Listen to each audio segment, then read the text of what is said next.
বন্ধুরা সবাই কেমন আছেন? আশা করি সবাই ভালো আছেন। আজকে আমরা একটা ডিফারেন্ট টাইপের আইটেম রান্না করব। আইটেমটা রান্না করছে আমার গিন্নি। এটা হচ্ছে বারবিকিউ চিকেন মশলা। আমরা যে চারকোল দিয়ে গ্রিলে বারবিকিউ করি, মশলাটা অনেকটা ওইভাবে ম্যারিনেট করা হয়েছিল। পরবর্তীতে এর সাথে আদা বাটা, রসুন বাটা ও পেঁয়াজ বাটা যুক্ত করা হয়। দেখতে খুব ইয়ামি লাগছে, আশা করি খেতেও খুব ইয়ামি হবে। আপনারা মাঝে মাঝে ট্রাই করতে পারেন এই ধরনের ডিফারেন্ট কাইন্ড অফ রেসিপি নিয়ে।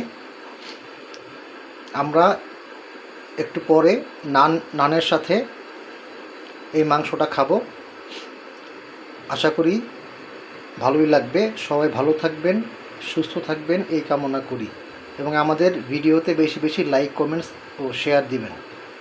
সবাইকে আবারও ধন্যবাদ জানাই। আমাদের খাবার রেডি, টেবিলে পরিবেশন করা হয়েছে। মাংসের সাথে নান আছে। এখন আমরা সবাই মিলে খাওয়া স্টার্ট করব। সবাইকে ধন্যবাদ।